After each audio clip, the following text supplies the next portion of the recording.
Good afternoon, everyone. Welcome to CSIS. My name is Ryan Berg. I direct the Americas program here at the Center. Thank you so much for joining us this afternoon for a conversation with Rahul Gupta, Dr. Rahul Gupta, who is the director of the White House Office of National Drug Control Policy. Before we begin, just a little bit about today's event. We'll go for about 60 minutes this afternoon. Following the moderated portion of our discussion, we will field questions from the audience. If you're joining us here in person in the studio, you can find a QR code on the back of the seat, or if you're seated in the front row on the seat where you are seated, go ahead and snap a photo of that and put your question into the form. For our virtual audience, please click on the link that says Ask Live Questions, and it will be filtered to us for the portion of the event where we get to the Q&A. Please note as well that there will be a recording made available immediately after this event for the website. There is a worrying trend among some analysts and political segments to portray counter-narcotics efforts as an outdated U.S. approach to security cooperation in the Western Hemisphere. Brief scan of the region today proves this view as inaccurate. Illicit narcotics and the revenues they generate empower criminal groups and fuel waves of violence, outmigration, and instability with truly global ramifications.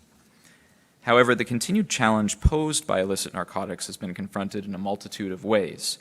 The experience of two of the United States' most valuable partners in this hemisphere is proof in this regard. In Colombia, where the United States continues to enjoy a robust and comprehensive partnership, the government of President Gustavo Petro has emphasized human security. The Petro administration is looking to take actions against the root causes that push individuals and communities into the illicit drug trade. In Ecuador, on the other hand, the new government of President Daniel Noboa has sought to confront organized crime head-on, declaring a so-called internal armed conflict against the groups whose competition for lucrative coastal drug trafficking routes has contributed to skyrocketing homicide rates. At CSIS, we had a chance to see Ecuador's strategy up close when our team traveled there in mid-March, and while progress has been made, I think we can all agree that there remains much work to be done. These approaches are reflective of the unique contexts in both countries. Colombia is the largest producer of coca and cocaine in the Western Hemisphere. Ecuador, on the other hand, produces neither of these itself, but is the main departure point for significant amounts of illicit cargo. Yet even as Colombia and Ecuador chart different approaches, they remain critical partners in their own rights for the United States. Closer U.S. cooperation with both countries can not only help them to meet their domestic challenges, but also engender the kinds of regional cooperation needed to truly defeat the scourge of illicit narcotics. For this reason, we are honored to be rejoined today by Dr. Gupta. This is his second time visiting CSIS in as many years. A practicing physician of 25 years, Dr. Gupta most recently served as the Chief Medical and Health Officer, Interim Chief Science Officer, and Senior Vice President at March of Dimes. In his role, Dr. Gupta provided strategic oversight for March of Dimes' domestic and global public health efforts. Since he last spoke here at CSIS, Dr. Gupta has been in direct conversation with both of the presidents, Presidents Petro and Noboa, playing a critical role in bolstering U.S. counter-narcotics cooperation with both governments. Dr. Gupta has some opening remarks, and so I invite him to the podium, and then we'll be seated here for a moderated portion of the conversation. Dr. Gupta.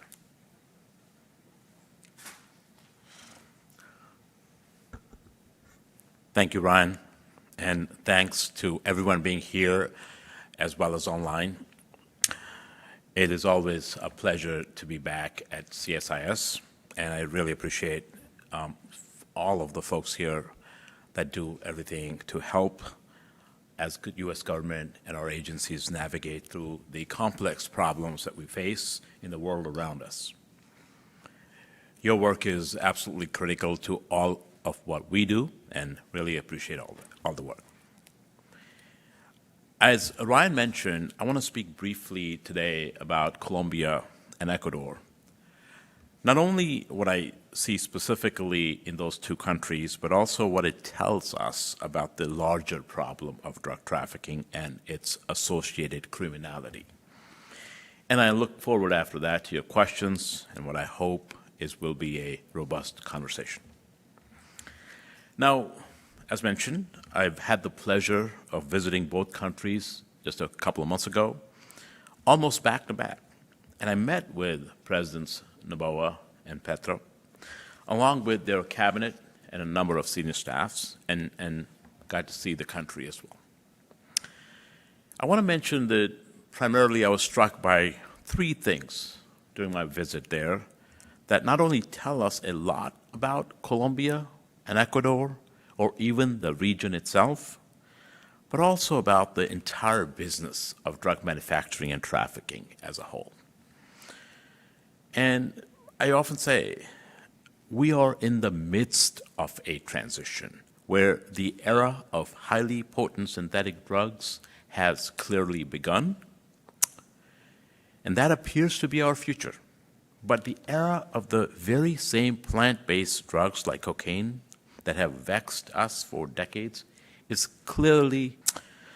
So first, my trip was a reminder that as devastating as illicit drugs are on the people who use them, the drug problem is so much more than just how their effects are on individuals.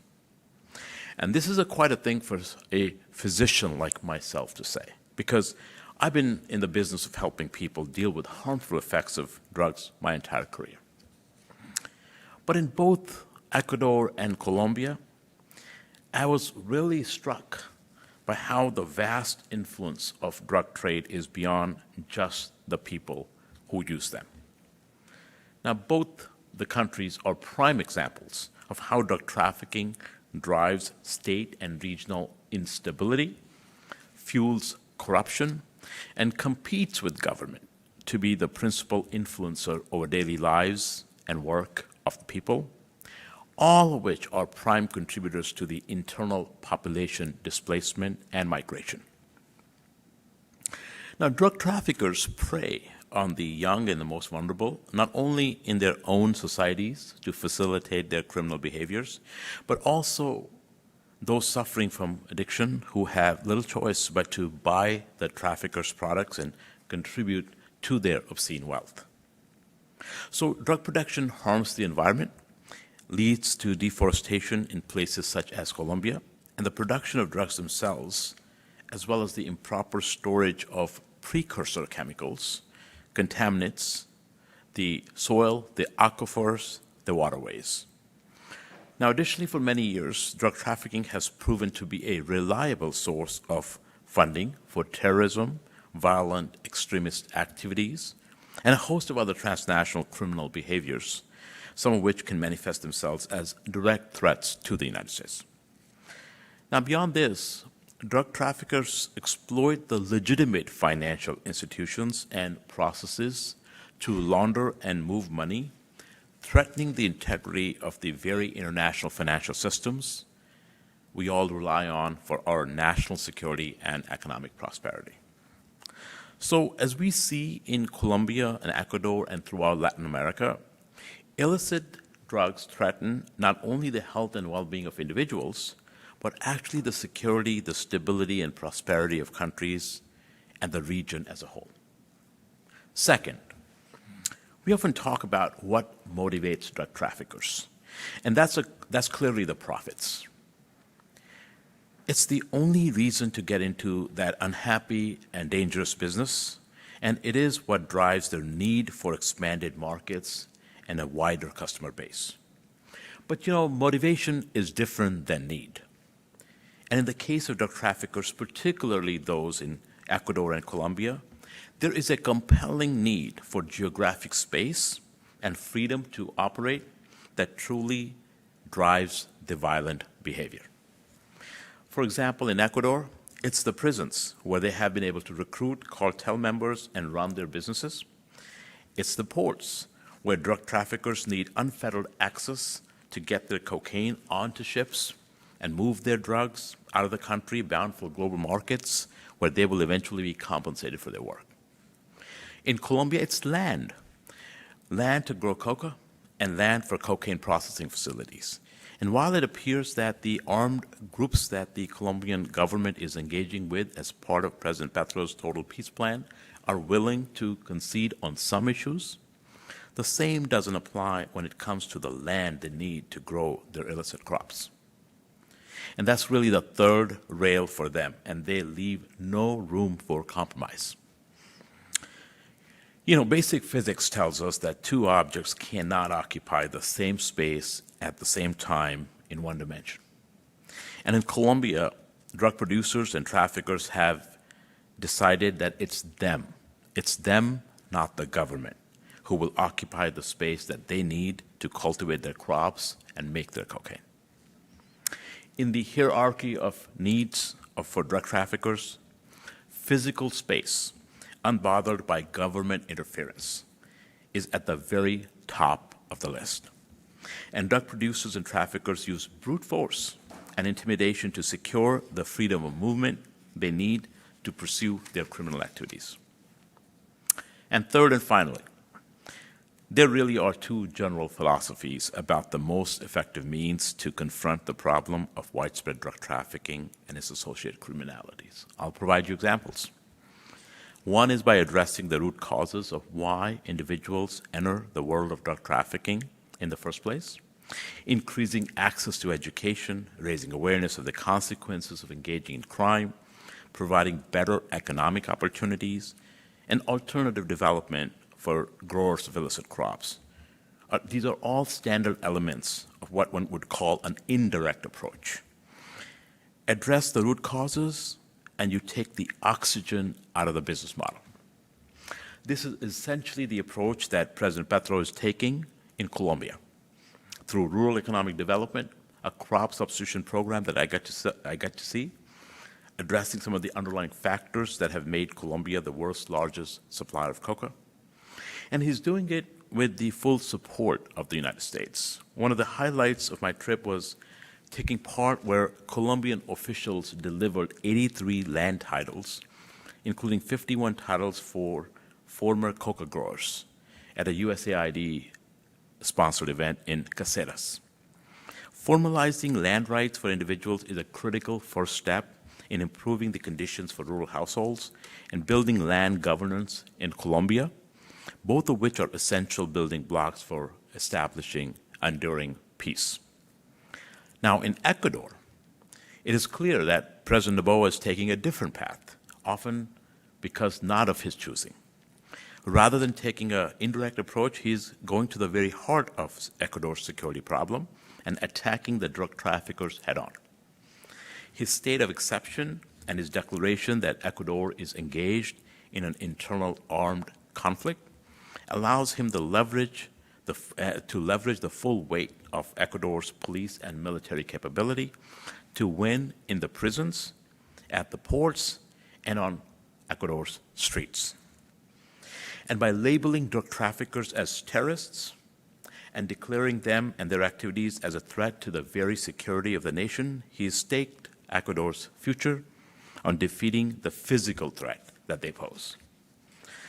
And while during my trip and in my meetings with President Noboa and his cabinet, it is clear the security situation is taking a toll on the police and the military.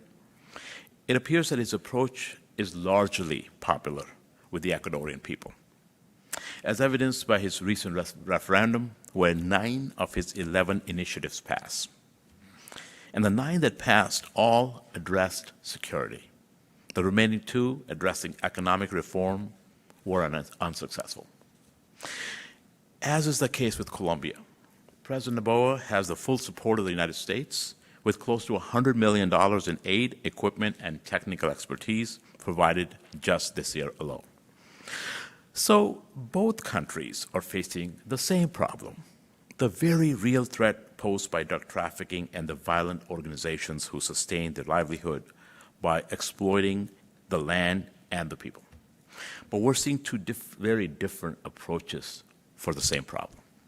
In Colombia, the armed groups are potential partners in peace. In Ecuador, they are terrorists meant to be defeated. Obviously, these 2 approaches are not exclusive of one another, and both presidents have elements of each in their visions for long-term peace and stability. President Petro is not at all shy about taking on armed groups that threaten his country. And when I met with President Noboa, told me he wants to balance his approach to address the rise in insecurity between Monadura and Mano Justa, seeking what he deemed a return to values and patriotism. And he categorized current efforts as fighting for a way of life and fighting a war against the past.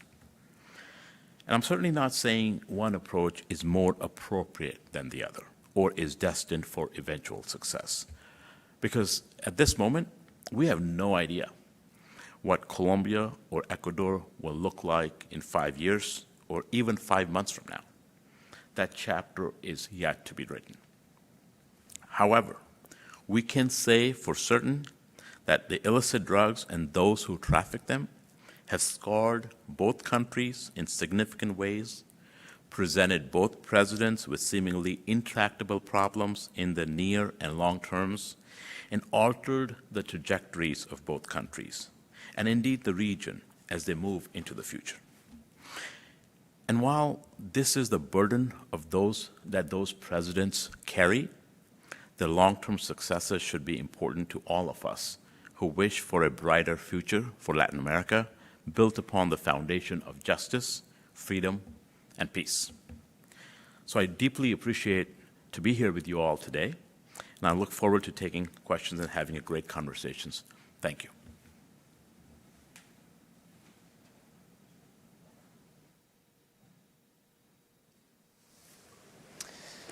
Dr. Gupta, again, thanks so much for being here. This is a great event, and you've been a great friend of CSIS over the last couple of years. Thanks again for coming for the second time in as many years as we mentioned.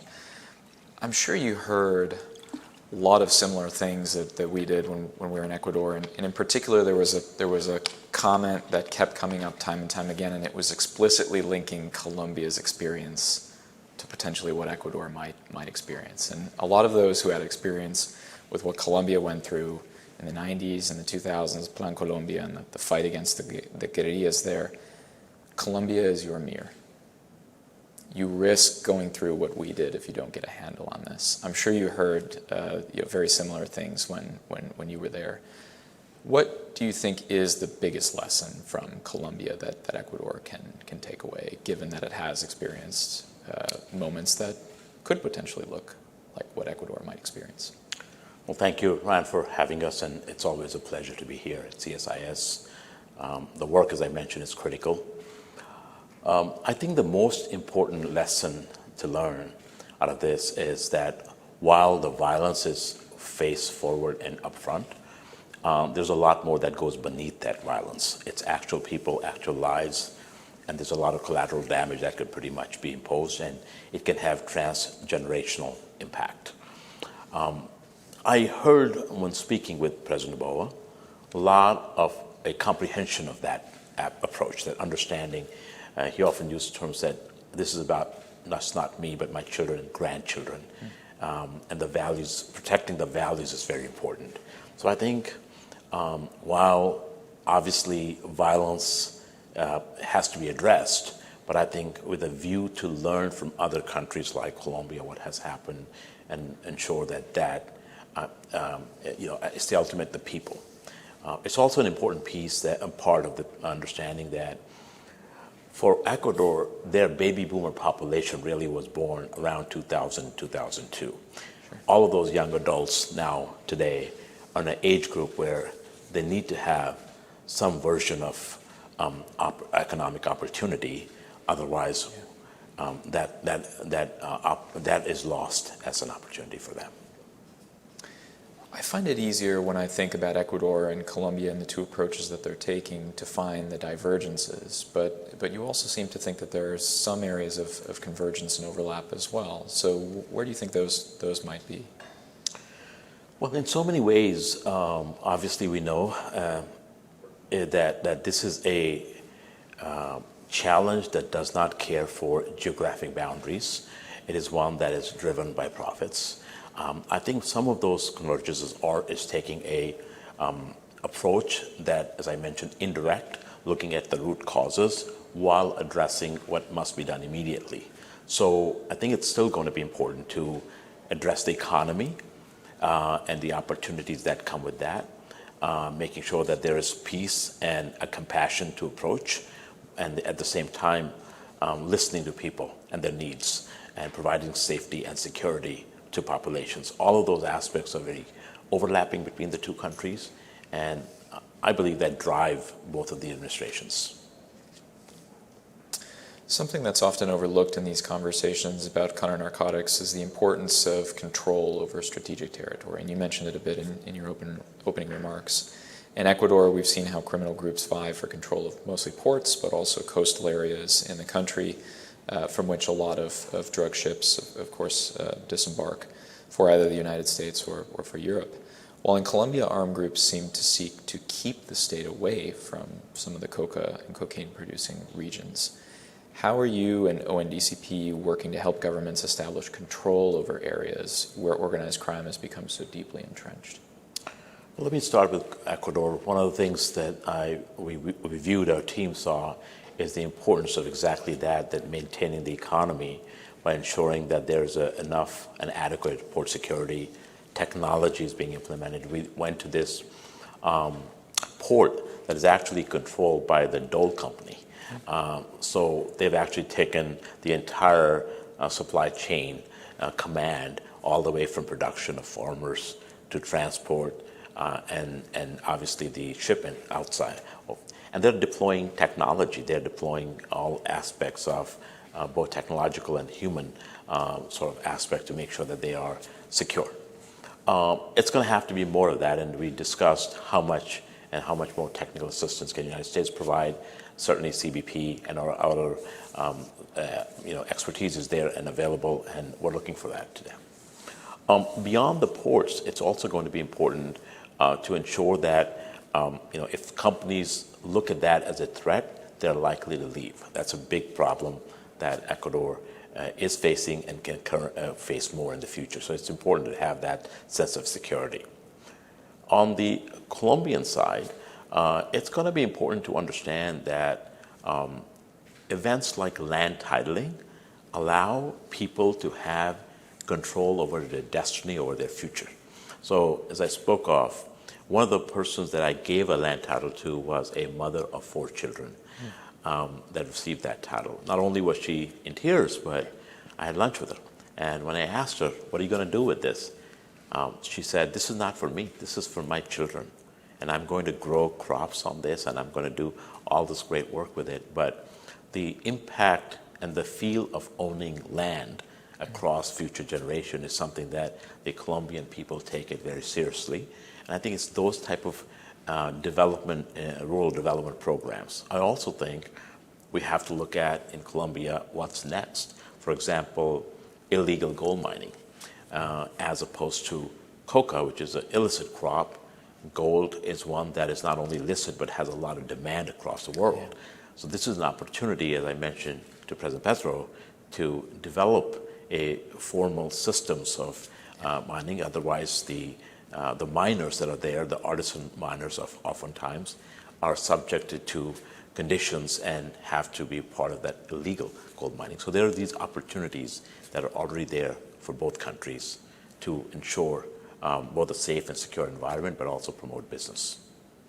You mentioned technology, and one of the things that we heard in Ecuador was basically the port that you mentioned, the aforementioned port that's run by Dole, is essentially off limits for outbound containers to be filled with drugs, because traffickers know that the scanners are in use there and that the technology is good enough that the rate of interdiction is too high and it's better to go to other places. And so my question is about technology. You've given me a segue to ask about this, because we, as the United States, can give technology to partners.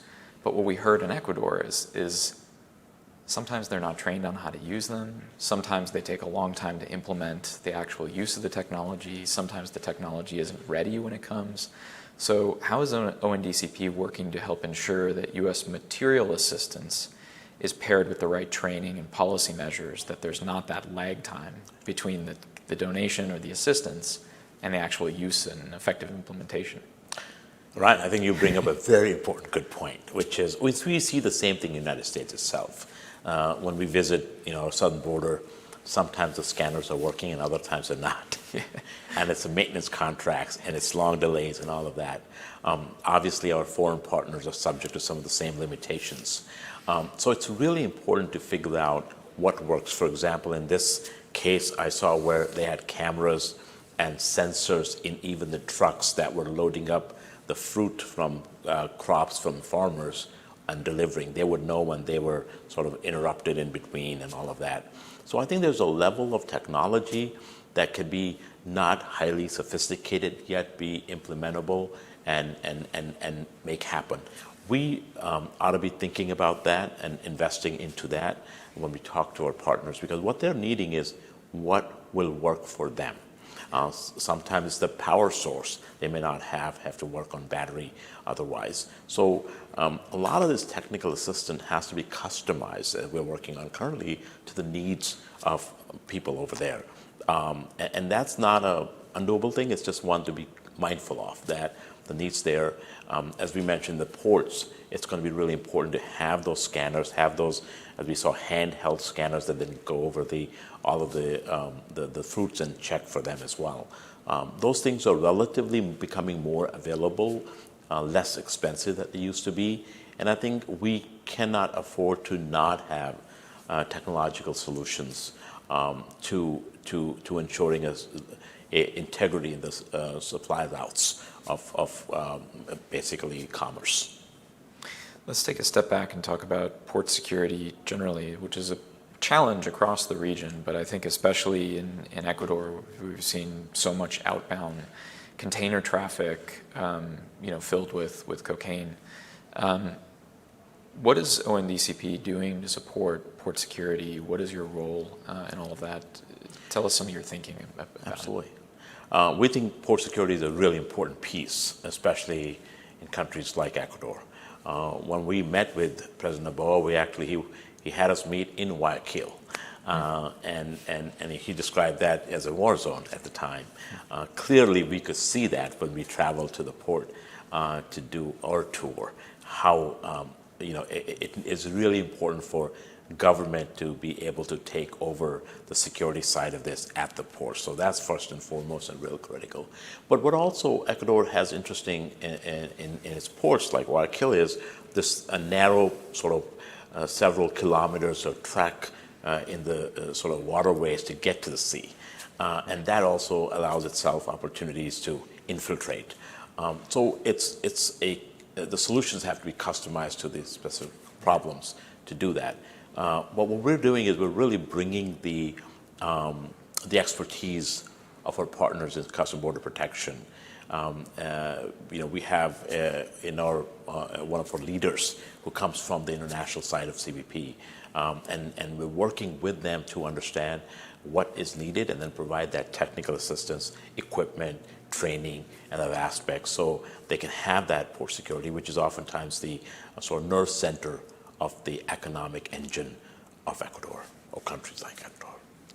To your point about the bespoke solutions that we need, we've seen videos and doing some of the research for our report coming out of the Ecuador trip, where some drug trafficking groups effectively bring a fast speedboat alongside a container ship that's already passed through certain security elements, and then drugs will be on the go, sort of hoisted into, along with some of the crew members that are clearly on the take. So, that's a whole separate challenge there beyond the port. To your point, there's that passageway out to the open sea, and that seems to be an area where drugs are getting on ships as well. Exactly, and the other side of this is also when they seize drugs, what happens to them? Yeah.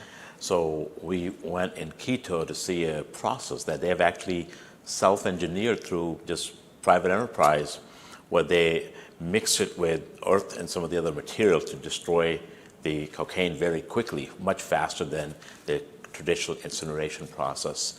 And it seems to be more environmental friendly also.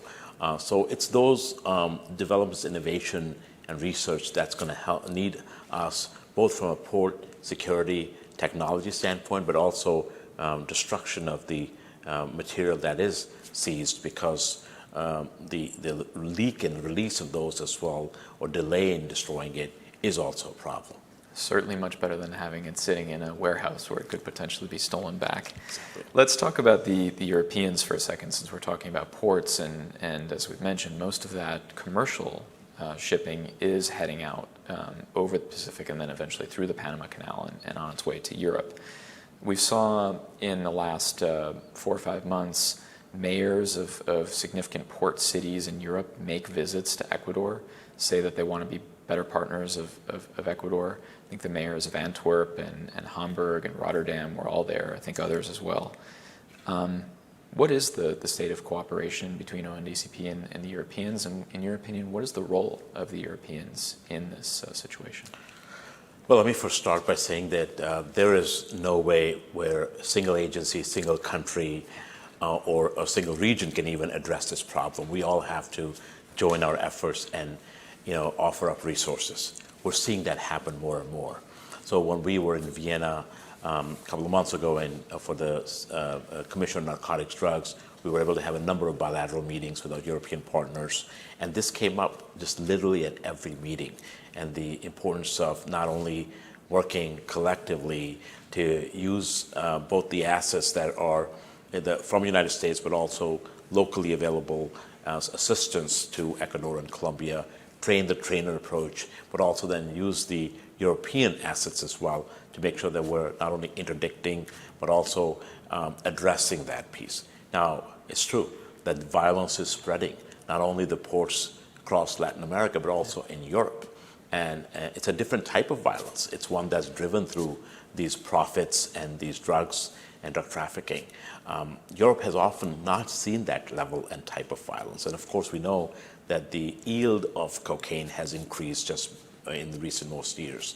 So that is true. A majority of that goes through to Europe. Some goes to Africa, Australia, and Asia as well, and United States. But it is one that I think we are seeing much more partnership effort between Europeans, United States, and Latin American partners to address this as a team and not as separate. Part of this is because this has become such a major issue for the Europeans. So you have detected a greater sense of urgency among the Europeans now about this issue?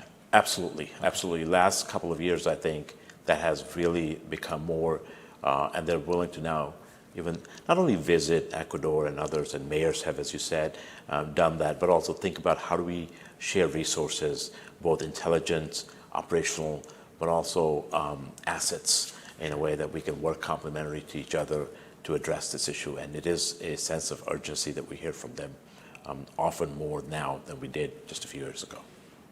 I think one of the things that made us, the United States, a little bit hesitant to interdict or work towards reduced flows that were heading in the European direction in past years was this sense that it's going to Europe, right? We'll focus on the stuff that's coming to the United States. And I think in the past 5 or so years, we've gotten a sense that it doesn't really matter in which direction it goes. The money and the ramifications of those flows eventually boomerang back to the countries where those flows disembarked from. So talk a little bit about that. Drugs might be going to Europe in a pretty steady supply, but that money is then boomeranging back and having effects on our partners, Colombia and Ecuador. Yeah, it's a great question. And the reason I say that is because for the longest time, we've treated drug trafficking, manufacture, and others as a exclusive law enforcement problem that needed to be dealt with with a certain way of policies. What we have recognized since then is, look, this is more of a commercial problem. It's a commerce. And drug trafficking, whether it's organic drugs or synthetic drugs, what drives these is profits. And the commerce is not very dissimilar than just any legitimate commerce that occurs. So how you address this is going after that commerce. That includes engaging financial tools because of money laundering and other aspects. We know wealth managers there. We know the amount of obscene profits that occur from this. And then these cause the destabilization of democracies, which becomes often a root cause for migration. United States, obviously, is a victim to that as well. So if we understand the whole aspect, as you said, it doesn't matter where the drugs are coming because the profits are going back to these individuals who are increasing the amount of violence, the just brute force, and they're also causing more instability in the regions that they operate in. And that's what their intent is as a result of that. And we all suffer as a result. So it's important to understand both the root causes, but also then, in addition to law enforcement, our approach has to be on the supply side to address the financial networks, the disruptive activities that we can take to interdict this commerce as well from the entire supply chain. And at the same time, work on the root causes for individuals where we can help with economic development, get people the help they need from a public health standpoint as well. I want to shift to Colombia for a second. I think it's quite a few people in the room are interested in Colombia as well. Gustavo Petro has not been quiet about some of his criticisms of our policies, and I think most of us could probably recite some of those criticisms. But also, I'm mindful of the fact that his actual policies could look much different on the ground. You've been on the ground recently. You said you were party to a land grant ceremony. From your time in Colombia, what does U.S. cooperation look like on the ground with the Petro administration? Absolutely. So, it took several places we went to. I had gone to Tumaco before, but this time I went to Caucasia, where I actually saw the manual eradication process. I went inside in an area to see, the challenge that individuals have to deal with, whether it's landmines or others, and how difficult that process is, and how much people are putting themselves at risk to do that. Also went to Chocó, the Department of Chocó, which is obviously very close to the Darien Gap, and got to see both the mining conversations there, but also populations that are often marginalized, even within Colombia. And then, of course, conversations with the president. I think what we're seeing on the ground is some progress that is happening in terms of both interdiction, but also addressing the root causes. As I mentioned, the land title granting is really important. Providing people a sense of hope for what happens next is really important. So they feel that it's not the $500 they can probably make in a year by planting coca, but there's other opportunities. Those things are important. We've had policies of forced eradication. We've had policies of aerial spray that stopped in 2016. And I think it's really important to take an evidence and data-based approach to see what works, what doesn't work, and where we could be helpful. So at the core of this is this economic development, making sure people have hope for the future. But I get a sense when I did travel that just random manual eradication may not be the best policy to force down the throats of the Colombians.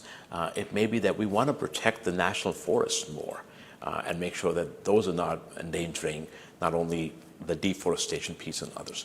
We also want to protect from deforestation the illegal mining that is happening now, which is also directly and indirectly related to the same kind of operation because the same individuals and characteristics.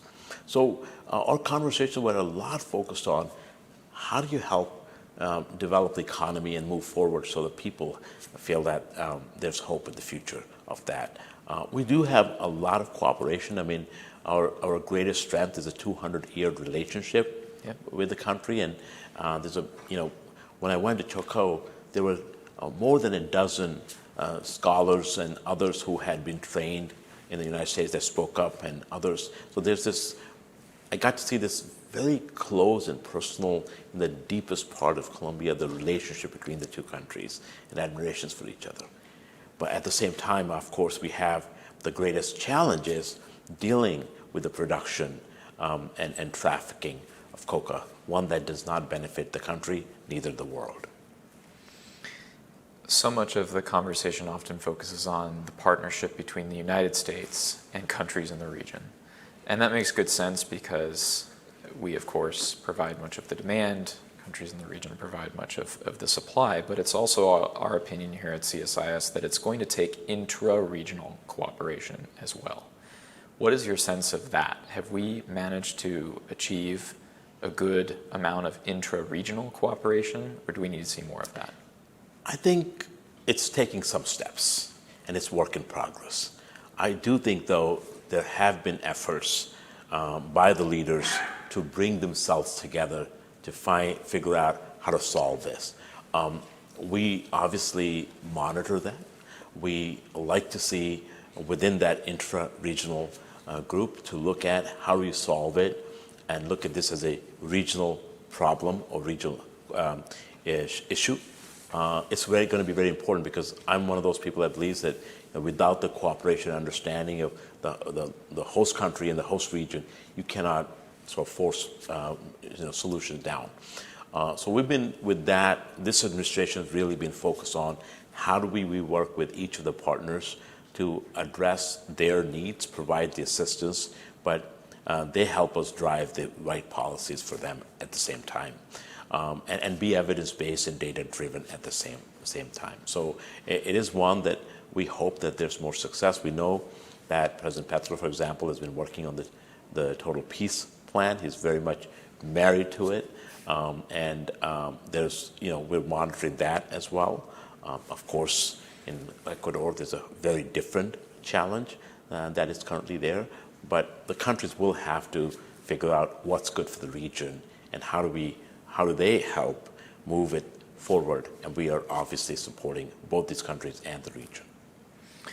One area where both countries clearly have overlap is with Ecuador, and it's particularly its call for a so-called Plan Ecuador, hearkening to Plan Colombia, a very multi-dimensional approach, bipartisan, multi-year focus on Ecuador. And the argument that folks in the administration make, and this, by the way, is an argument that the Lasso administration before the Noboa administration also made, is that the moment is critical. It's better to partner with us now and try to help us claw back from the precipice than it is to just see what happens, and then you've perhaps got a much deeper challenge on your hands. Do you think we're going to see any kind of Plan Ecuador or like long-term sustained focus on Ecuador, something that we could say approaches the kind of support that Colombia got, of a different scale, of course, because Ecuador is not as large? But do you envision that happening moving forward? What I see now is since January 9th, there has been a lot of movement and progress made by a president who is relatively young, is focused on the future of the country, has one of the youngest cabinets, and is both governing and looking at elections coming up. I think it's going to be important for us to continue to support their efforts. It is in that with that mindset that you've seen a number of senior officials of the U.S. government visit, provide support, and as I mentioned, we have now over $100 million committed to Ecuador. It is in the interest of the United States to have a stable and prospering Ecuador and the region, and we're going to continue to engage to see what else is needed and have those conversations, of course. So I think it's on our interest to support the efforts that are there to both stabilize and move the country forward, both from a security but also from an economic standpoint. Before I continue asking questions, I just want to remind folks in the audience, if you want to ask a question, you've got the QR code either at the seat back in front of you or on the seat where you're seated. If you're in our digital audience or our virtual audience, you can click on the button on the website, Ask Live Questions. We're going to get to the Q&A in a few minutes. But because there is such a flurry, Dr. Gupta, of officials going down to Ecuador, we overlapped with a couple on our trip. I'm sure you may have overlapped with a few on yours. The U.S. government deserves quite a bit of credit for all of this focus and attention, I think, properly placed on Ecuador. What that means, however, is that the policy is often made in the interagency process. So what is ONDCP's role in the interagency process? What kind of role are you playing there in making your views heard and making sure you have input on that policy? Well, I can tell you, we have a very robust interagency process, and everyone that is around the table, and just literally everybody is, get a chance to voice. Oftentimes, the good thing about this is we take an approach that's focused looking at the future, understanding and learning from our past, but really focus on future. So when we look at Ecuador or Colombia or for other areas, we really look at what's the right thing to do, how do we support in a realistic, sustainable way, and what is it going forward. So we play an important role, but I will tell you that the interagency process, what I have seen, is probably as robust as it ever has been. And we have some really strong partners, whether it is our colleagues at the State Department or USAID. As I mentioned, when I traveled, we had colleagues from both there and sponsored events and other things, or rest of the government. It really is a strong, robust process. And literally, let me just say, the president expects nothing less to give him the best advice possible from that interagency process, that's what he gets. Fantastic. Keep the questions coming, folks, both in our virtual and in our live audience. I'm going to move to our first question from the audience. It is, you said synthetic drugs are the emerging challenge of our time, but so far that seems to be concentrated in North America. Are Colombia and Ecuador seeing an increase in synthetic drugs? So we have heard anecdotal reports, and most of the times that we hear in Colombia, they tend to be medicinal grade vials of fentanyl and other drugs. So there's some buzz. I don't think that's the majority of the buzz within those nations, but we are seeing more and more of these synthetic drugs in Europe, for example. UK is now seeing a lot more nitazines, which is an opioids that are similar to fentanyl but much more potent. And those more potent. More potent. Okay. And they're oftentimes could be shipped as in the product as opposed to precursors. So we're seeing more of that, but it's important to monitor that because the other synthetics include methamphetamine, which is a big issue both in Europe but in countries like Asia, continents like Asia and Australia as well. So it is one that we, and the reason for that is very clear. These are drugs you can make in one-bedroom apartment with some chemistry set and an online tutorial. So because that Pandora's box has been opened, we definitely expect to see a lot more potent drugs, easily made, smaller volumes, and trafficked in a very different way. Like we're seeing counterfeit pills right now that look like Xanax or Adderall, but they have potential lethal dose of fentanyl in them. So it's a North America problem, but unfortunately it's not being limited to North America. And that's why last year we put together a global coalition against synthetic drugs, and now we have over 150 countries and about 15 international organizations that are all joined together to address the threat of synthetic drugs because it is a truly global problem. Talk a little bit more about that, because I feel like that's quite important for our audience to know. We were talking a little bit about it before the event began, the partnership. Yeah. So we recognize that that this is not an exclusive North America problem last year. And we invited, after the Commission on Narcotics Drugs meeting in March in Vienna last year, to have countries join in to formulate this global coalition. This year, Secretary of State Blinken was there for the first time, U.S. Secretary of State speaking at the CND in Vienna about the importance of this. And as a result, we have about 150 plus countries, 15 international organizations joined in.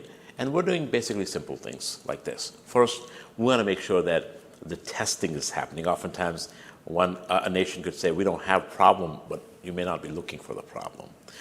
Second, having proper surveillance systems to monitor that and look at the interdictions and other things. And lastly, the public health aspect, to make sure that people have the opportunity to have treatments, have the antidotes available when it's needed. So we're working on these sort of three buckets at the same time. And there's a lot of enthusiasm within countries because a majority of these countries do see this as the threat of the future. Let's move to the second question. I'm getting a litany of questions coming through, so this is great.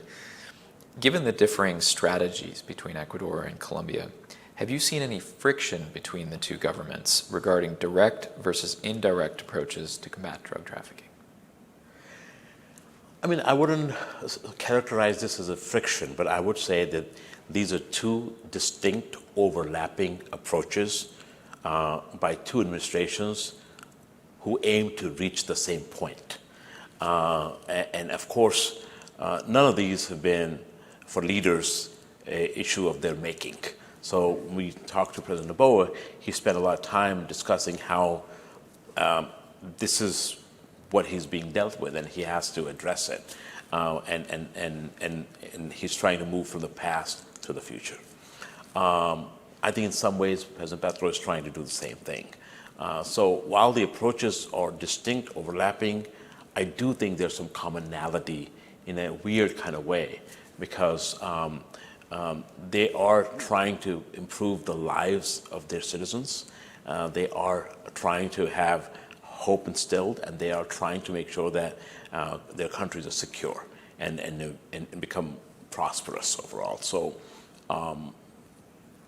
one can have friction in terms of the approach, but ultimately I think the mission and the destiny is very much similar and overlapping. Our third question is, how do you take into account emerging technologies to fight the coordination efforts between criminal groups? That's a really good question. You know, we are seeing more and more and more of technological advancements.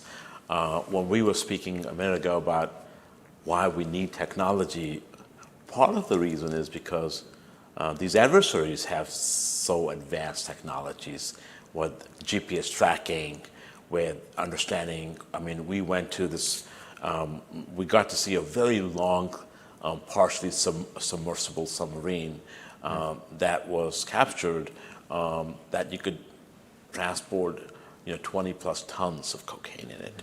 So we see how advanced with some of these submersible that can be remote controlled. We see the drones that can deliver drugs across. We see tracking systems that are so sophisticated, often can be ordered on Amazon and gotten. So we do see this as a technological war of the future in so many words, because there will be competing technologies.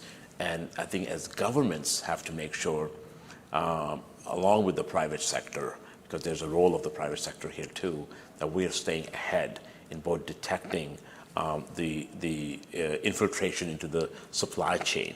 Because remember, the vehicle of transportation that is often used at some point or other is commerce. It's legitimate commerce that is co-opted. So it's rather either the little boat that gets to the side and ships things on and drops things inside, but it's legitimate commerce. And so what the traffickers are able to do very well is use legitimate commerce and for their own ill-gain purposes. So it's going to be important whether it's cyber, whether it's money laundering, whether it's other types of banking systems that are often co-opted for this purpose. Technological solutions are going to be very at the core of how we are able to have success here. There's a very interesting question on child recruitment that I want to get to, because I think we've all seen the videos of children who are far too young participating in this kind of activity. It's an ongoing challenge in Colombia, as they are used in every stage of the cocaine process. What are some efforts that have been taken on to stop trafficking in persons, especially children, by non-state armed groups to curb this challenge in Colombia? And how is the U.S.-Colombia cooperation supporting this commitment, especially in rural areas like the ones you visited? Yeah, I think it always is a difficult thing when we see children exposed to this type of business. Whether it's in U.S., which I've seen a lot, where kids are sort of unintended, participants in production and other things, or in other countries like Colombia and Ecuador. I think it's really important for us to, which we have been very clear of where our policies lie with child labor. But when it comes to use of child labor in illicit product, that just gets to a different level. And that is why I would go back to is, in addition to our work, the policy changes and support like land titling is so important, because this impacts the future generations of Colombians and people. So it's really important for so many of these campesinas that are single mothers that are often forced to cultivate coca for just to put food on the table, that they have a true opportunity and a fair shot at being able to have control over their destiny for their children. Otherwise, what do we think the children will do? It's not very difficult to think about that in that way. So that's why the policies have to be forward-looking. Our investments have to be where things are sustainable and long-lasting, and people's lives have to be changed. And this is where exactly our partners at USAID and State Department INL are laser-focused on getting as many more land titles as possible, looking at the policies, working with both the Agriculture Secretary and others within Colombia to make sure that these things will move faster than they even are now. So we've been focusing mostly on Colombia and Ecuador, but there is a question asking us to broaden the aperture just a little bit. And it is, what about Latin American countries beyond the two we've discussed here today? What is ONDCP doing most? Where is ONDCP, doing most regionally? Which countries is it focusing on beyond Colombia and Ecuador? Yeah, I mean, we are obviously working across the region, well, because the issue of trafficking, drug trafficking and human trafficking are very much overlapping, and general crimes. Of course, when we look at, in Central America, that's a huge issue as well. So we continue to partner with nations across, primarily to ensure the stability of the nations, as much as technical assistance that can be provided in training for their police forces, their law enforcement, generally their military, and other places.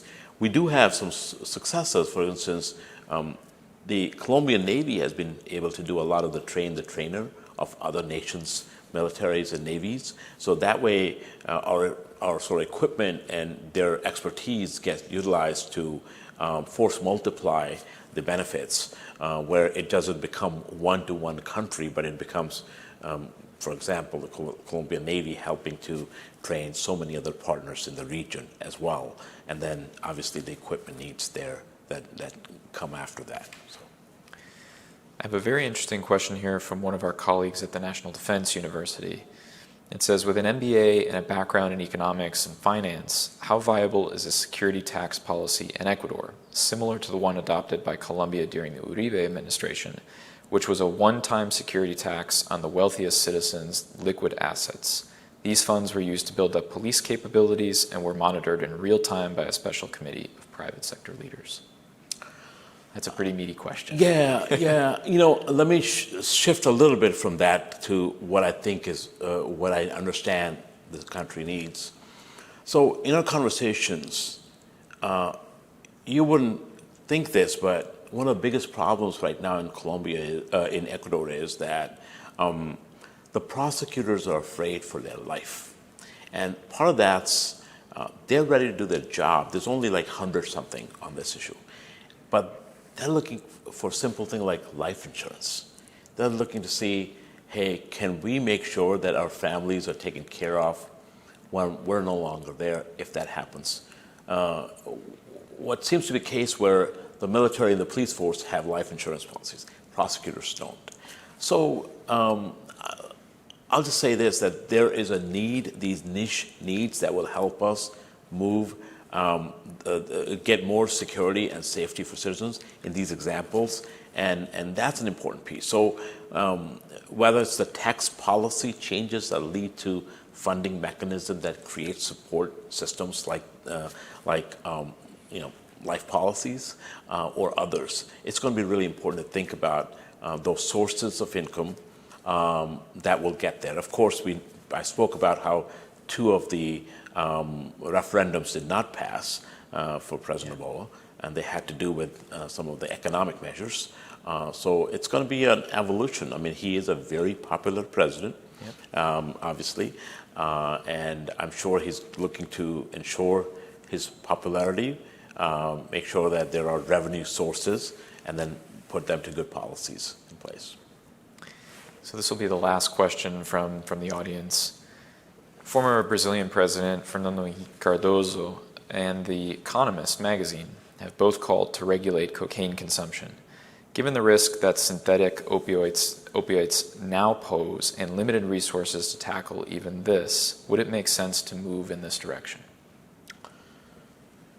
We have taken the posture that, look, there are no legitimate uses of cocaine. It's important to think about alternate development programs that will allow us to move people from being forced into production or crop to other things. I think the threat of both cocaine as itself a drug, but also as a vehicle for synthetics, will still remain. Because right now, we know so many more people, there's about 35,000 deaths of the 100,000 in the United States that involve cocaine and heroin, plant-based. And oftentimes, 3 out of 4 times, it's because of synthetic drugs cut in it, basically. So it becomes oftentimes not the primary killer, but a vehicle for the ultimate lethal drug that happens. So I think it's important to think about, understand how, there used to be a time where someone who was using cocaine will walk past someone who was selling heroin to get to their cocaine. That's not the case anymore. There's polydrug, polysubstance use, and we're going to see more of that. People combine using drugs, these stimulants and depressants and all that. So I think it's important to know and understand that we should be focused on, rather than regulating cocaine, because there are no legitimate use in a way that could be industrialized or could be a commercial venture, to figure out how to actually address the production and move people to alternate development so people are able to have successful lives. It will help us in more ways than one. It'll help us stabilize, it'll help us with the democratic nature of the countries, it'll help us the economies, and it'll help us with migration. This has been an incredibly insightful and important conversation, and I'll finish in the same way that I did the last time you were here, which is to say that oftentimes here at CSIS we're looking at questions of geopolitics and great power competition and so on, and this is one that affects human lives in very direct ways and in ways that we often don't get to discuss. So thank you very much for coming back to us again for the second time in as many years, Dr. Gupta. Thank you. Thank you for having me, and thank you to CSIS, and thank you to you, Ryan.